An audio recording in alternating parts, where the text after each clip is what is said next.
नमस्कार प्यारे मित्रों, आपका हार्दिक स्वागत है आपके अपने आध्यात्मिक चैनल भक्ति अनमोल वचन के एक और नए प्रेरणादायक और पुण्य से भरे वीडियो में। आज के इस खास प्रस्तुति में हम आपको लेकर चलेंगे एक अत्यंत पावन तीर्थ केदारनाथ धाम की ओर। इस वीडियो में हम जानेंगे केदारनाथ धाम की महिमा, उससे जुड़ी पौराणिक कथाएं और क्यों यह धाम करोड़ों श्रद्धालुओं की आस्था का केंद्र है। अगर आपको वीडियो अच्छा लगे तो कृपया लाइक और सब्सक्राइब जरूर करें। चलिए वीडियो को प्रारंभ करते हैं। केदारनाथ की कथा, जिसे जागृत महादेव भी कहा जाता है, एक प्रसिद्ध कहानी है जो एक शिव भक्त के बारे में है जो केदारनाथ धाम की यात्रा के दौरान एक अद्भुत अनुभव करता है। यह कहानी भक्ति, आस्था और भगवान शिव की कृपा का प्रतीक है। पौराणिक कथाओं के अनुसार एक बार शिव भक्त अपने गांव से केदारनाथ धाम की यात्रा पर निकल पड़ा। पहले यातायात की सुविधाएं न होने के कारण वह पैदल ही निकल पड़ा। रास्ते में जो मिलता उससे वह केदारनाथ का रास्ता पूछ लेता और मन ही मन भगवान शिव का ध्यान करता रहता। भक्त को चलते चलते महीनों बीत गए। आखिरकार एक दिन वह केदारनाथ पहुंच गया। केदारनाथ में मंदिर के कपाट 6 महीने खुलते हैं और 6 महीने बंद रहते हैं। वह उस समय पहुंचा जब मंदिर के कपाट बंद हो रहे थे। मंदिर के पंडित को भक्त ने बताया कि वह महीनों चलकर बाबा शिव के दर्शन करने के लिए आया है। कृपा कर भगवान शिव के दर्शन कपाट खोलकर करा दीजिए। लेकिन वहां का नियम है कि एक बार द्वार बंद तो बंद। इसके बाद भक्त बहुत रोया, बार बार भगवान शिव को याद किया और प्रभु से दर्शन देने की विनती की। मंदिर के पंडित बोले कि अब यहां 6 महीने बाद आना, क्योंकि कपाट तभी खुलेंगे। यहां 6 महीने बर्फ और ठंड पड़ती है। सभी लोग वहां से चले गए। भक्त वहीं पर रोता रहा। रोते रोते रात होने लगी और चारों ओर अंधेरा हो गया। लेकिन उसे विश्वास था कि भगवान शिव उसे दर्शन जरूर देंगे। भक्त को बहुत भूख लग रही थी। तभी उसने किसी की आहट सुनी। भक्त ने देखा कि एक सन्यासी बाबा उसकी ओर आ रहा है। वह बाबा सन्यासी भक्त के पास आया और पास में बैठ गया। सन्यासी बाबा ने उससे पूछा, बेटा कहां से आए हो? भक्त ने सारी बात बताई। बाबा भक्त से बहुत देर तक बात करते रहे। बाबा जी उस भक्त पर दया आ गई।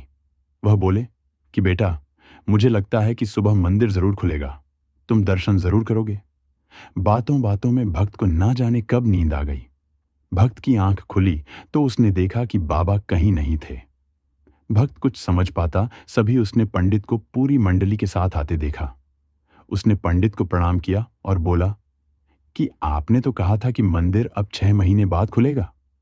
इस बीच कोई नहीं आएगा, लेकिन आप तो सुबह ही आ गए। पंडित ने गौर से उसे देखा और पहचानने की कोशिश की और पूछा कि तुम वही हो जो द्वार बंद होने पर आए थे? मुझसे मिले थे। 6 महीने होते ही वापस आ गए। उस भक्त के आश्चर्य का ठिकाना नहीं रहा। पंडित ने कहा कि तुम 6 महीने तक जिंदा कैसे रहे? तब उस भक्त ने बाबा सन्यासी के मिलने की कहानी सुनाई। भक्त ने कहा कि एक सन्यासी आए थे, लंबे और बड़ी बड़ी जटाओं के साथ, एक हाथ में त्रिशूल और एक हाथ में डमरू लिए, मृगशाला पहने हुए थे। पंडित और सब लोग भक्त के चरणों में गिर गए। उन्होंने कहा कि हमने तो पूरी जिंदगी लगा दी, किंतु प्रभु के दर्शन न पा सके। सच्चे भक्त तो तुम हो। इसी कहानी की वजह से केदारनाथ को जागृत महादेव बुलाया जाता है। यह कथा भक्ति और आस्था की शक्ति को दर्शाती है। यह बताती है कि जब भक्त सच्चे मन से भगवान की आराधना करता है तो उसे भगवान की कृपा प्राप्त होती है। यह कहानी केदारनाथ को जागृत महादेव के रूप में भी दर्शाती है, क्योंकि यह भगवान शिव की भक्तों के प्रति जागरूकता और कृपा का प्रतीक है। केदारनाथ रुद्रप्रयाग, उत्तराखंड में स्थित केदारनाथ ज्योतिर्लिंग पहाड़ों में स्थित हैं। 12 ज्योतिर्लिंगों की सूची में इसका स्थान 5वां है। यह 4 धामों में से एक है। महाभारत काल में भगवान शिव ने पांडवों को बेल के रूप में इस स्थान पर दर्शन दिए थे। 12 ज्योतिर्लिंगों में शामिल इस मंदिर का निर्माण 8वीं या 9वीं सदी में शंकराचार्य जी द्वारा करवाया गया था। इससे पहले यह मंदिर कई सालों तक बर्फ से ढका रहा। केदारनाथ महादेव के विषय में कई कथाएं हैं। स्कंद पुराण में लिखा है कि एक बार केदार क्षेत्र के विषय में जब पार्वती जी ने शिव से पूछा, तब भगवान शिव ने उन्हें बताया कि केदार क्षेत्र उन्हें अत्यंत प्रिय है। वे यहां सदा अपने गणों के साथ निवास करते हैं। इस क्षेत्र में वे तब से रहते हैं जब उन्होंने सृष्टि की रचना के लिए ब्रह्मा का रूप धारण किया था। स्कंद पुराण में इस स्थान की महिमा का एक वर्णन यह भी मिलता है कि एक बहेलिया था जिस हिरण का मांस खाना अत्यंत प्रिय था। एक बार यह शिकार की तलाश में केदार क्षेत्र में आया। पूरे दिन भटकने के बाद भी उसे शिकार नहीं मिला। संध्या के समय नारद मुनि इस क्षेत्र में आए तो दूर से बहेलिया उन्हें हिरण समझकर उन पर वाण चलाने के लिए तैयार हुआ। जब तक वह वाण चलाता, सूर्य पूरी तरह डूब गया। अंधेरा होने पर उसने देखा कि एक सर्प मेंढक का निगल रहा है। मृत होने के बाद मेढक शिव रूप में परिवर्तित हो गया। इसी प्रकार बहेलिया ने देखा कि एक हिरण को सिंह मार रहा है। मृत हिरण शिव गणों के साथ शिवलोक जा रहा है। इस अद्भुत दृश्य को देखकर बहेलिया हैरान था। इसी समय नारद मुनि ब्राह्मण वेश में बहेलिया के समक्ष उपस्थित हुए। बहेलिया ने नारद मुनि से इन अद्भुत दृश्यों के विषय में पूछा। नारद मुनि ने उसे समझाया कि यह अत्यंत पवित्र क्षेत्र है। इस स्थान पर मृत होने पर पशु पक्षियों को भी मुक्ति मिल जाती है। इसके बाद बहेलिया को अपने पाप कर्मों का स्मरण हो आया कि किस प्रकार उसने पशु पक्षियों की हत्या की है। बहेलिया ने नारद मुनि से अपनी मुक्ति का उपाय पूछा। नारद मुनि से शिव का ज्ञान प्राप्त करके बहेलिया केदार क्षेत्र में रहकर शिव उपासना में लीन हो गया। मृत्यु पश्चात उसे शिवलोक में स्थान प्राप्त हुआ।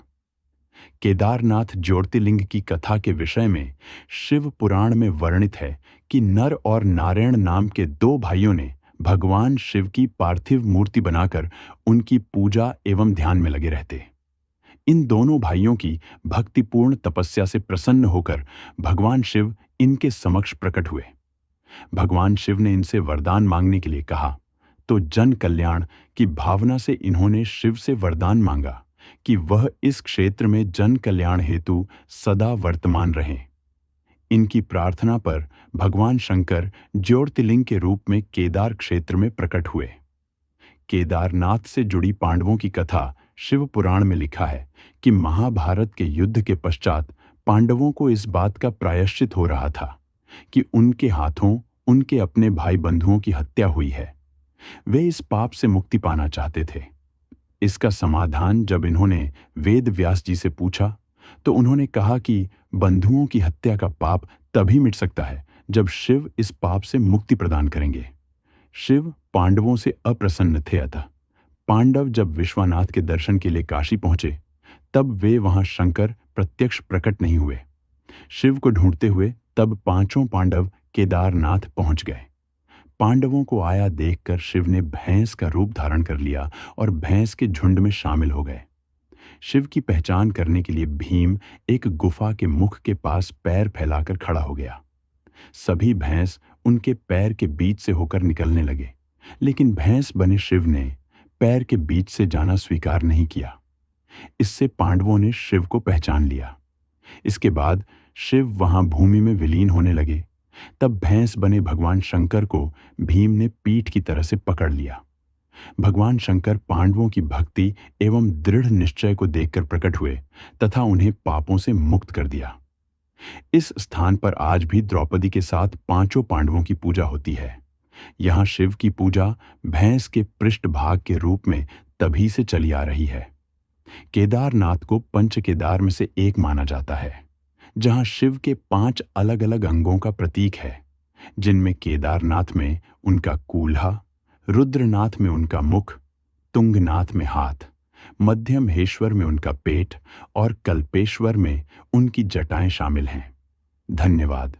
हर हर महादेव।